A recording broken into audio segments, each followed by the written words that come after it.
Welcome students, आज हम start करेंगे अपनी 9th क्लास की केमिस्ट्री का चैप्टर नंबर 3 का लेक्चर नंबर 12। और आज के लेक्चर में हम एलिमेंट्स की फिजिकल प्रॉपर्टीज की स्टडी करेंगे। और फर्स्ट फिजिकल प्रॉपर्टी जो चैप्टर नंबर 3 में गिवन है एलिमेंट की, वो है एटॉमिक साइज या एटॉमिक रेडियस। और एटॉमिक साइज और एटॉमिक रेडियस का ट्रेंड, इसके ट्रेंड की भी हम स्टडी करेंगे आज के लेक्चर में। अब इस टॉपिक में जो फर्स्ट क्वेश्चन बनता है वो ये है कि why we can not be measure the size of a single atom directly. हम किसी भी एटम का साइज डायरेक्टली मेजर क्यों नहीं कर सकते? अब इसकी टू रीजन है। फर्स्ट रीजन इज क्योंकि एटम जो है बहुत ही स्मॉल पार्टिकल होते हैं। एटम्स आर वेरी स्मॉल होने की वजह से एटम का साइज डायरेक्टली मेजर नहीं किया जा सकता। And they don't have proper और वेल डिफाइंड बाउंड्रीज। एटम की भी वेल डिफाइंड बाउंड्रीज भी नहीं होती। We can not be measure the size of an atom because atoms are very small and don't have defined boundaries that fix their size, so it is difficult to measure the size of an atom. अब अगर हम एक tennis ball या football की बात करें तो tennis ball और फुटबॉल का साइज हम मेजर कर सकते हैं, क्योंकि टेनिस बॉल और फुटबॉल की वेल डिफाइंड बाउंड्रीज होती है। बाउंड्रीज सेंटर से लेके बाउंड्री तक जो डिस्टेंस होता है उस डिस्टेंस को हम रेडियस कहते हैं। और रेडियस का डबल जो है वो इस ऑब्जेक्ट का डायमीटर होता है और डायमीटर इस ऑब्जेक्ट का साइज होता है।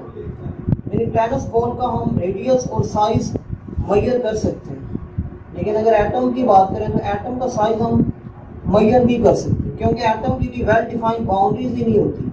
अगर हम माइक्रोस्कोप में से एटम को देखते हैं तो एटम का सेंट्रल पार्ट तो हमें प्रॉपर नजर आता है, जो कि न्यूक्लियस है। यानी न्यूक्लियस हमें प्रॉपर नजर आता है माइक्रोस्कोप में से, लेकिन न्यूक्लियस के अराउंड भी बाउंड्रीज नजर नहीं आती, बल्कि न्यूक्लियस के अराउंड हमें एक क्लाउड, इलेक्ट्रॉन का एक क्लाउड नजर आता है।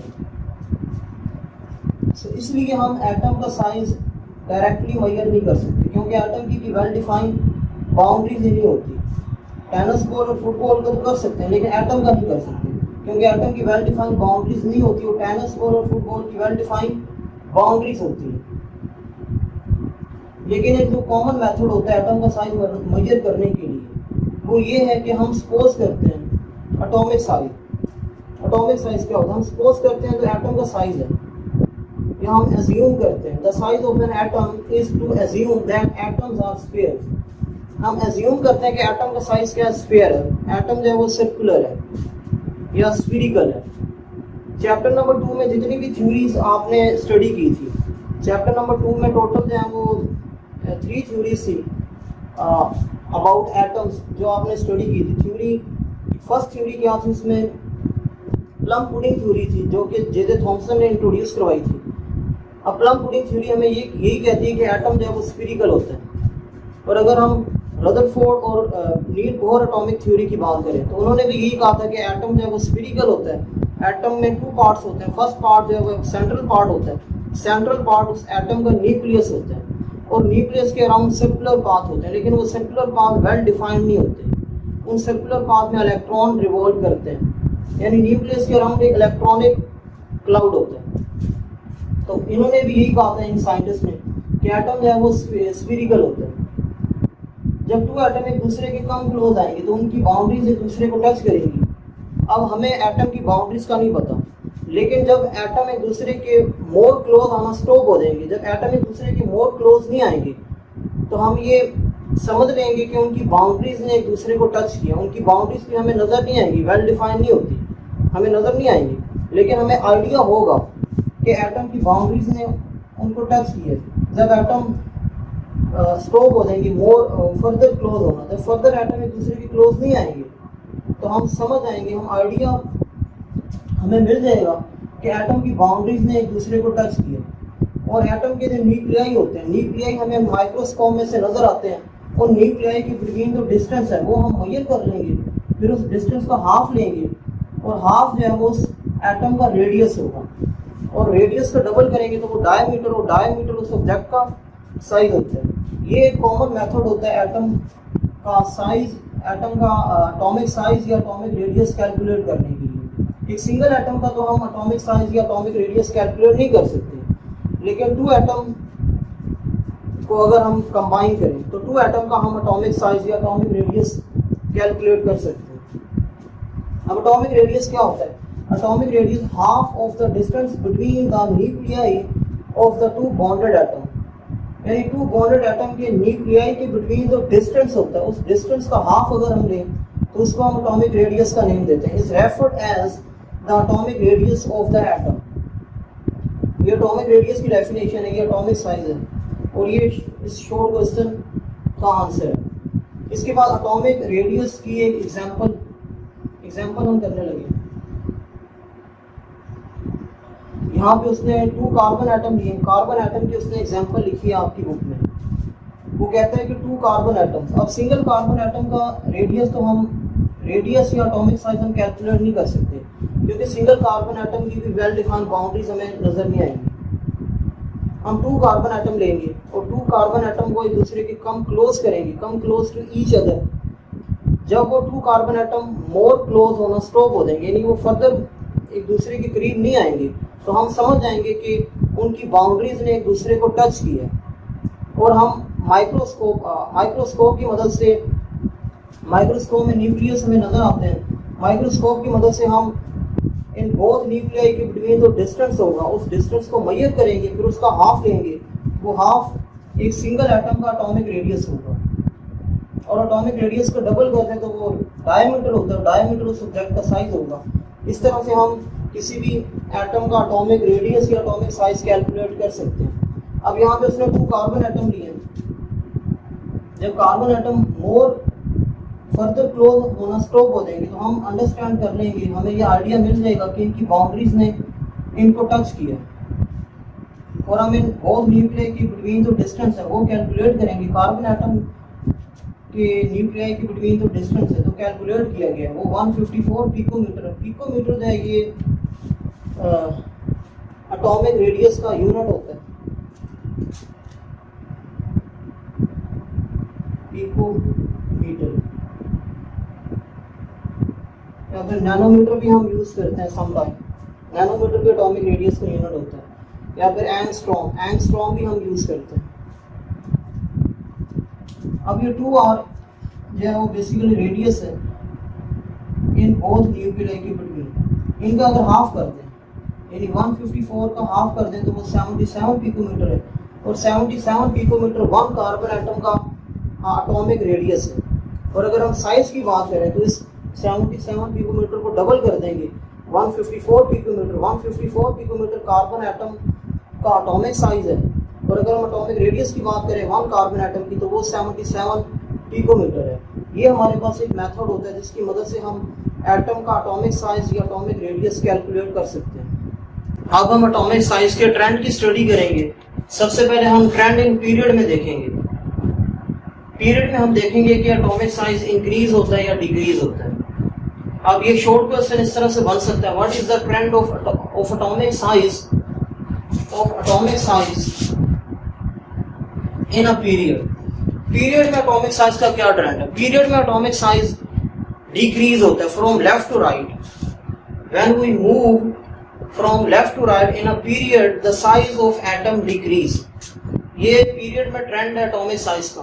अब पीरियड में एटॉमिक साइज डिक्रीज क्यों होता है, उसकी क्या रीजन है? ये भी शॉर्ट क्वेश्चन एग्जाम्स में काफी दफा पूछा गया है। Why the size of atom decreases from left to right in a period? यानी पीरियड में एटॉमिक साइज डिक्रीज क्यों होता है? It is because with the increase of atomic number, period में अगर हम देखें तो एटॉमिक नंबर इंक्रीज हो रहा है फ्रॉम लेफ्ट टू राइट। अगर हम सेकंड पीरियड की बात करें तो सेकंड पीरियड में ये एलिमेंट्स होते हैं lithium, beryllium, boron, carbon, nitrogen, oxygen and fluorine. Fluorine के बाद नियोन आता है। अगर आप देखें तो एटॉमिक नंबर इंक्रीज हो रहे हैं। लिथियम का एटॉमिक नंबर 3 है, बेरिलियम का 4 है, फिर बोरॉन का 5 है, कार्बन का 6 है, नाइट्रोजन का 7 है, ऑक्सीजन का 8 है, फ्लोरीन का 9 है, और फ्लोरीन के बाद जो नियोन आता है, नियोन का एटॉमिक नंबर 10 होता है।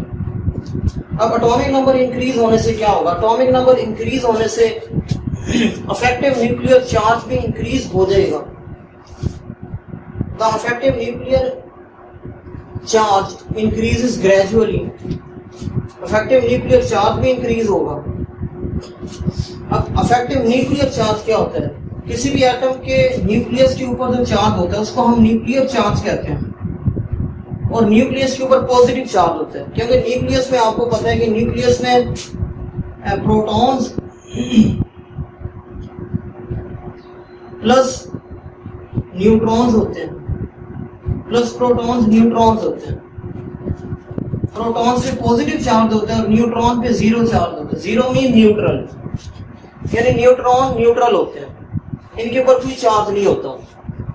और प्रोटॉन पे पॉजिटिव है, तो जो चार्ज प्रोटॉन पे है वही चार्ज न्यूक्लियस पे होगा, क्योंकि प्रोटॉन न्यूक्लियस में होता है, इसलिए न्यूक्लियस पे भी पॉजिटिव चार्ज होता है। तो न्यूक्लियर चार्ज भी इंक्रीज होगा। न्यूक्लियर चार्ज कैसे इंक्रीज होगा? जब हम लेफ्ट टू राइट मूव करेंगे तो एटम के न्यूक्लियस में नंबर ऑफ प्रोटॉन इंक्रीज होंगे, क्योंकि एटॉमिक नंबर हम किससे कहते हैं? नंबर ऑफ प्रोटॉन कहते हैं। अगर एटॉमिक नंबर इंक्रीज हो रहा है तो नंबर ऑफ प्रोटॉन भी इंक्रीज हो रहे हैं, क्योंकि एटॉमिक नंबर को हम नंबर ऑफ प्रोटॉन्स का नेम भी देते हैं, प्रोटॉन नंबर भी कहते हैं। अब लिथियम का एटॉमिक नंबर 3 है, इट्स मीन कि लिथियम के न्यूक्लियस में 3 प्रोटॉन्स हैं। बोरॉन का एटॉमिक नंबर 4 है, सॉरी बेरिलियम का एटॉमिक नंबर 4 है, यानी कि बेरिलियम के न्यूक्लियस में 4 प्रोटॉन्स होंगे। बोरॉन का एटॉमिक नंबर 5 है, इट मींस बोरॉन के न्यूक्लियस में 5 प्रोटॉन होंगे। कार्बन के न्यूक्लियस में 6 प्रोटॉन्स होंगे। अब यहाँ पे वो बता भी रहा है कि प्रोटॉन न्यूक्लियर, ये तो अफेक्टिव न्यूक्लियर चार्ज है, ये इंक्रीज क्यों हो रहा है? Because of addition more and more protons in the nucleus, क्योंकि न्यूक्लियस में more and more protons increase हो रहे हैं from left to right in a period. इसी तरह कार्बन का एटॉमिक नंबर 6 है, तो कार्बन के न्यूक्लियस में 6 प्रोटॉन होंगे। नाइट्रोजन के न्यूक्लियस में 7 प्रोटॉन्स होंगे, ऑक्सीजन के न्यूक्लियस में 8 प्रोटॉन्स, और फ्लोरीन के न्यूक्लियस में 9 प्रोटॉन प्रेजेंट होंगे। अब left to right atomic number भी इंक्रीज हो रहा है और नंबर ऑफ प्रोटॉन भी इंक्रीज हो रहे हैं। और प्रोटॉन्स का क्या काम होता है? आपको पता है कि प्रोटॉन्स का काम होता है इलेक्ट्रॉन को पुल करना, इलेक्ट्रॉन को अट्रैक्ट करना, क्योंकि इलेक्ट्रॉन पे नेगेटिव चार्ज होता है और प्रोटॉन्स पे पॉजिटिव होता है। Positive negative in opposite charges एक दूसरे को अट्रैक्ट करते हैं। अब जितने ज्यादा नंबर ऑफ प्रोटॉन्स होंगे उतनी ज्यादा फोर्स के साथ वो इलेक्ट्रॉन को अपनी तरफ अट्रैक्ट करेंगे। जब इलेक्ट्रॉन अट्रैक्ट करेंगे, न्यूक्लियस के क्लोजर आएंगे, तो एटम का साइज भी क्या हो जाएगा? एटम का साइज भी डिक्रीज हो जाएगा। अगर हम लिथियम की बात करें तो लिथियम के न्यूक्लियस में 3 प्रोटॉन्स हैं। ये 3 प्रोटॉन्स इन इलेक्ट्रॉन्स को अट्रैक्ट करेंगे, इन 3 इलेक्ट्रॉन को अट्रैक्ट करेंगे। और आपको इस बात का भी पता होना चाहिए कि जो न्यूट्रल एटम होता है, न्यूट्रल एटम में नंबर ऑफ प्रोटॉन्स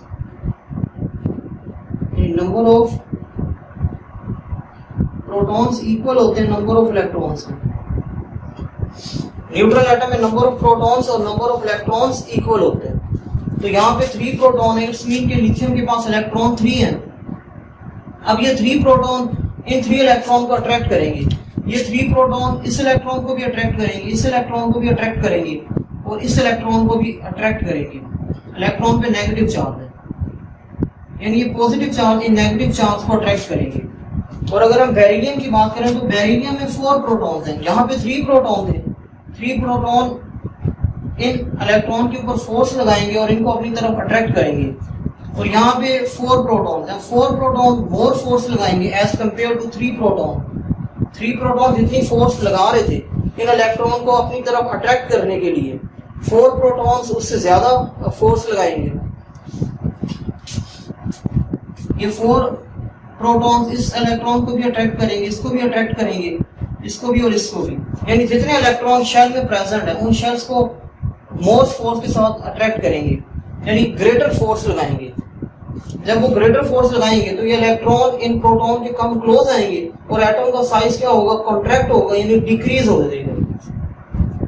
इसी तरह अगर हम बोरॉन की बात करें तो बोरॉन में नंबर ऑफ प्रोटॉन 5 हैं और 5 प्रोटॉन मोर फोर्स से अट्रैक्ट करेंगे इलेक्ट्रॉन को as compare to 3 proton and 4 protons. ये 5 प्रोटॉन्स इन 5 इलेक्ट्रॉन को मोर फोर्स के साथ अपनी तरफ अट्रैक्ट करेंगे, इन इलेक्ट्रॉन को भी करेंगे और इन इलेक्ट्रॉन को भी करेंगे। और सेकंड पीरियड में जो एलिमेंट्स होते हैं उनमें नंबर ऑफ शेल्स कितने होते हैं? नंबर ऑफ शेल्स 2 होते हैं। यानी नंबर ऑफ शेल्स अगर हम देखें तो नंबर ऑफ शेल्स डिक्रीज नहीं हो रहे, number of shell remain same है। ये सेकंड पीरियड में जितने भी एलिमेंट्स हैं इन सब के पास नंबर ऑफ शेल्स 2 हैं। लिथियम के पास नंबर ऑफ शेल भी 2 हैं, क्योंकि पीरियड नंबर हमें क्या बताता है? पीरियड नंबर हमें नंबर ऑफ शेल्स के बारे में बताता है। अब ये सेकंड पीरियड से बिलोंग करते हैं, इट्स मीन कि इन सब के पास 2 शेल्स होंगे।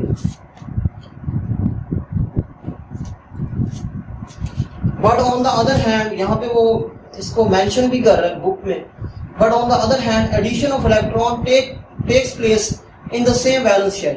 यानी इलेक्ट्रॉन की जो एडिशन हो रही है वो सेम वैलेंस शेल में हो रही है। यानी ये सेकंड शेल में इलेक्ट्रॉन ऐड हो रहे हैं, इसके भी सेकंड शेल में इलेक्ट्रॉन ऐड हो रहे हैं, इसके भी सेकंड शेल में इलेक्ट्रॉन ऐड हो रहे हैं, यानी सेम शेल में इलेक्ट्रॉन ऐड हो रहे हैं। That is shells do not increase, shell increase नहीं हो रहे, शेल रिमेन सेम है। शेल इंक्रीज नहीं हो रहे लेकिन नंबर ऑफ प्रोटॉन्स और एटॉमिक नंबर इंक्रीज हो रहा है from left to right in a period. There is gradual increase of effective nuclear charge. जब नंबर ऑफ प्रोटॉन इंक्रीज होंगे तो इफेक्टिव न्यूक्लियर चार्ज भी इंक्रीज होगा। यहाँ भी इसकी हमने स्टडी की थी। The effective nuclear charge increases gradually because of addition of more and more protons। यानी मोर एंड मोर प्रोटॉन होने की वजह से इस न्यूक्लियर का जो चार्ज है जिसको हम इफेक्टिव न्यूक्लियर चार्ज कहते हैं वो भी इंक्रीज होगा due to addition of protons. अब जितने ज्यादा प्रोटॉन होंगे उतनी ज्यादा फोर्स के साथ इलेक्ट्रॉन को अपनी तरफ अट्रैक्ट करेंगे, जितनी ज्यादा फोर्स के साथ इलेक्ट्रॉन को अट्रैक्ट करेंगे इलेक्ट्रॉन न्यूक्लियस के कम क्लोज आएंगे और एटम का साइज क्या हो जाएगा? कॉन्ट्रैक्ट हो जाएगा या डिक्रीज हो जाएगा। द फोर्स पुल्स डाउन और contracts the outermost shell towards the nucleus. अब वो जो फोर्स ऑफ अट्रैक्शन है वो फोर्स ऑफ अट्रैक्शन इलेक्ट्रॉन्स को न्यूक्लियस के क्लोज करेगी और एटम का साइज जो है वो automatically from left to right decrease होता जाएगा इन अ पीरियड। इसी तरह अगर हम कार्बन की बात करें तो कार्बन का साइज इससे भी इन तीनों से स्मॉल होगा, फिर नाइट्रोजन का साइज इन सब से स्मॉल होगा, उसके बाद ऑक्सीजन का साइज इन सब से स्मॉल होगा, फिर फ्लोरीन का साइज इन सब से स्मॉल होगा। आपकी बुक में इनके एटॉमिक साइजेस भी मेंशन है, वहां से आप देख सकते हो उनके एटॉमिक साइजेस के, इनके एटॉमिक साइजेस क्या होते हैं। अब हम ग्रुप में स्टडी करेंगे एटॉमिक साइज या एटॉमिक जो रेडियस है इसका ट्रेंड। एटॉमिक साइज और एटॉमिक रेडियस का ट्रेंड पीरियड में और ग्रुप में दोनों में सेम होता है। यानी एटॉमिक साइज पीरियड में डिक्रीज होता है, सिमिलरली एटॉमिक रेडियस भी पीरियड में डिक्रीज होगा। अगर एटॉमिक साइज डिक्रीज होता है पीरियड में तो एटॉमिक रेडियस भी डिक्रीज होगा। और अगर हम ग्रुप की बात करें तो ग्रुप में एटॉमिक साइज इंक्रीज होता है। What is the trend of atomic size in a group? The size of atom or their radii increases from top to bottom in a group. Group में atomic size या atomic radii increase होते हैं from top to bottom. अब increase क्यों होते हैं उसकी क्या रीजन है? Why the size of atom increases from top to bottom in a group? It is because a new shell of electron is added up in the successive period. अब period में atomic size group में atomic size इसलिए increase होते हैं क्योंकि group में number of shells increase होते हैं। अगर हम फर्स्ट ग्रुप की बात करें तो फर्स्ट ग्रुप में हमारे पास ये एलिमेंट्स होते हैं, टोटल 7 एलिमेंट्स होते हैं। यहाँ पे 5 लिखे हैं मैंने, lithium, sodium, potassium, rubidium, caesium. अब ये 5 एलिमेंट हैं और इन एलिमेंट्स के नंबर ऑफ शेल्स इंक्रीज हो रहे हैं from top to bottom. Lithium के पास नंबर ऑफ शेल्स 2 होते हैं, नंबर ऑफ शेल। सोडियम के पास नंबर ऑफ शेल 3 है, पोटेशियम के पास नंबर ऑफ शेल 4 है, रुबिडियम के पास नंबर ऑफ शेल 5 है और सीजियम के पास नंबर ऑफ शेल 6 है। So number of shell increase होने से जो साइज है एटॉमिक साइज वो भी इंक्रीज हो जाता है। ये लिथियम है, लिथियम के पास सेंटर में न्यूक्लियस है और इसके पास 2 शेल्स हैं। फर्स्ट शेल में 2 इलेक्ट्रॉन है, सेकंड शेल में 1 इलेक्ट्रॉन है। सिमिलरली पोटेशियम के पास 3 शेल्स हैं। फर्स्ट शेल में 2 इलेक्ट्रॉन्स हैं और सेकंड शेल में 8 इलेक्ट्रॉन्स आते हैं और थर्ड शेल में 1 इलेक्ट्रॉन है। फिर इसके बाद पोटेशियम के पास टोटल नंबर ऑफ शेल्स 4 है। फर्स्ट शेल में 2 इलेक्ट्रॉन है, सेकंड शेल में 8 इलेक्ट्रॉन है, थर्ड शेल में 8 इलेक्ट्रॉन्स हैं और फोर्थ शेल में 1 इलेक्ट्रॉन है। इसी तरह रुबिडियम है। रुबिडियम के पास नंबर ऑफ शेल 5 है। नंबर ऑफ शेल इंक्रीज होने से साइज इंक्रीज हो जाता है। अब जब साइज इंक्रीज होगा और नंबर ऑफ शेल इंक्रीज होंगे, नंबर ऑफ शेल इंक्रीज होने से इफेक्टिव न्यूक्लियर चार्ज डिक्रीज होगा। इफेक्टिव न्यूक्लियर चार्ज क्या होता है? यानी किसी भी एटम के न्यूक्लियस में प्रोटॉन्स होते हैं। अब वो प्रोटॉन्स न्यूक्लियस के अराउंड जो इलेक्ट्रॉन्स होते हैं जिन पे नेगेटिव चार्ज होता है, उन नेगेटिवली चार्ज इलेक्ट्रॉन को अपनी तरफ अट्रैक्ट करते हैं, या फिर वैलेंस शेल में जो इलेक्ट्रॉन होते हैं वैलेंस शेल में इलेक्ट्रॉन को भी अट्रैक्ट करते हैं। अब इन प्रोटॉन्स की वैलेंस शेल में जो इलेक्ट्रॉन्स हैं उनको अट्रैक्ट करने की जो एबिलिटी है उसको हम न्यूक्लियर चार्ज कहते हैं। यानी न्यूक्लियस की जो इलेक्ट्रॉन वैलेंस शेल में जो इलेक्ट्रॉन है उन इलेक्ट्रॉन को अट्रैक्ट करने की या उनको पुल करने की जो एबिलिटी है उसको हम इफेक्टिव न्यूक्लियर चार्ज का नेम देते हैं। अब इफेक्टिव न्यूक्लियर चार्ज डिक्रीज होगा from top to bottom in a group. Decrease क्यों होगा? क्योंकि जब साइज इंक्रीज होगा एटम का तो वैलेंस इलेक्ट्रॉन न्यूक्लियस से फार अवे हो जाएंगे, यानी वैलेंस इलेक्ट्रॉन न्यूक्लियस से दूर चले जाएंगे। वैलेंस इलेक्ट्रॉन न्यूक्लियस से जितने दूर जाएंगे, वैलेंस इलेक्ट्रॉन और न्यूक्लियस के बिटवीन जो फोर्स होगी वो फोर्स भी वीक होती जाएगी। फोर्स वीक होने से इफेक्टिव न्यूक्लियर चार्ज भी डिक्रीज होगा, क्योंकि इफेक्टिव न्यूक्लियर चार्ज हम कहते हैं प्रोटॉन या न्यूक्लियस की वैलेंस इलेक्ट्रॉन को अट्रैक्ट करने की जो एबिलिटी होती है वो इफेक्टिव न्यूक्लियर चार्ज होती है। अगर हम यहाँ पे देखें तो ये न्यूक्लियस और ये वैलेंस इलेक्ट्रॉन है, यहाँ पे इनके बिटवीन जो डिस्टेंस है वो इतना ज्यादा नहीं है। लेकिन अगर हम यहाँ देखें तो यहाँ ये वैलेंस इलेक्ट्रॉन है और ये न्यूक्लियस है, यहाँ पे डिस्टेंस ज्यादा हो गया, यानी वैलेंस इलेक्ट्रॉन न्यूक्लियस से दूर चले गए।